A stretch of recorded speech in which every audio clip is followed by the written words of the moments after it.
Listen, neighbor, I caught you peeking. I don't want to argue about it. Eyes up here, SpongeBob SquarePants shirt down here. You're damn right I'm wearing it for a second video in a row, mainly because we're having a fish fry. And why, oh, why would we be having one of those?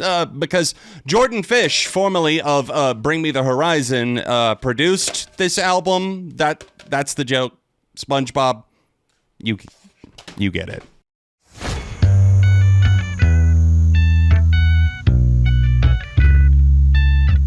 Hey neighbor, welcome back to Beyond ARTV. My name is John. Let's review the 11th, oh my god, that can't be right, the 11th album, The Sky, the Earth, and All Between by the British metalcore band Architects. This long-running English band have clearly put out a lot of material, and they were bound to hit a speed bump at some point, and I really feel that they were starting to get there with For Those That Wish to Exist, as my opinion on that album soured with repeat listens, and I found myself really putting off a listen to the classic Symptoms of a Broken Spirit, and when I finally did, it was not pretty. It's a gnarly album to get through as a fan because it seemingly defies so many of their core strengths for what? Anyways, the past is the past. I'm ready to make up if Architects are. They put out a new album, The Sky, the Earth, and All Between, and they were drip feeding those singles straight into our IV bag for about a year and a half. So curiosity killed the cat. It got me back into the Architects camp,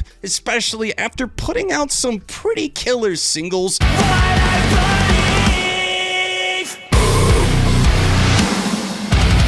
Even if you didn't feel like the first three singles were their strongest material, I would argue that they kept getting stronger with each release, Whiplash being one of the best songs on this album as well. But getting to Black Hole, that was a game changer. I felt like we were at the top of Everest again. It's a hurricane, a blizzard, a tornado, and a 10 magnitude earthquake all in one song.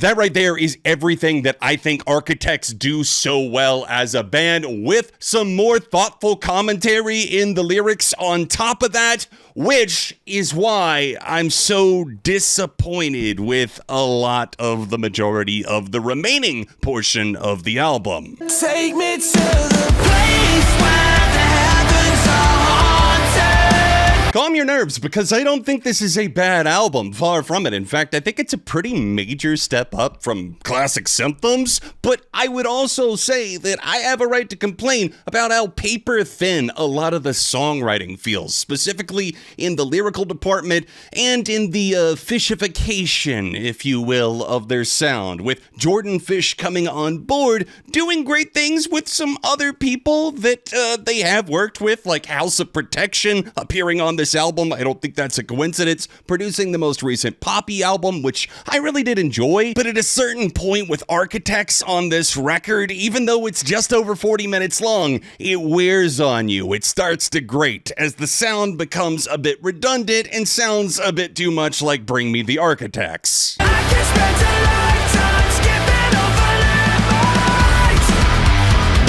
even past those singles that I clearly had a glowing hard-on for, I think that there are some gems in the deep cuts. It's just that there's not as many as I guess I was hoping to find, like seashells washed up on the beach, except we're just getting broken glass. Channeling these, pun intended, brain-dead lyrics into tracks like Everything Ends that are otherwise really solid and punchy, and even cuts that I do really love outside of the lyrics, like Evil Eyes. I just feel that the writing ever so slightly brings it down, not to the point where I'm fully checked out, but it's noticeably gone downhill, obviously, since Tom Cyril passed away. He was their lead guitarist, their primary lyricist. His brother Dan Cyril, Architects' drummer, has taken over, and it's inconsistent, and when the outside co-writers get involved, it tends to complicate things.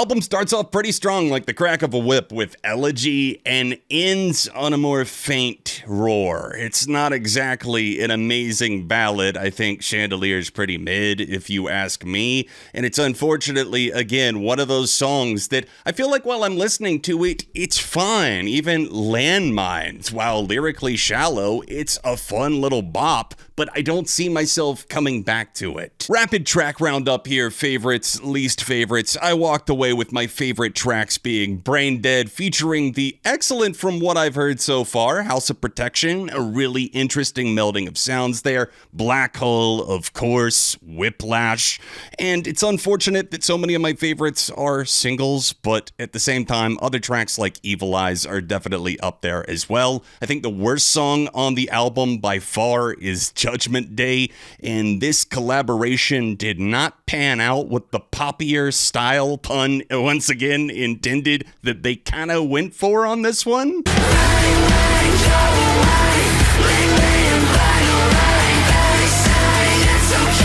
Just kind of makes me squint my face up on the chorus with the rain, rain, go away. It actually reminds me of a song on the Neck Deep album, The Peace and the Panic, where they did that, which oddly enough, not on that song, but Sam Carter of Architects did appear on that album.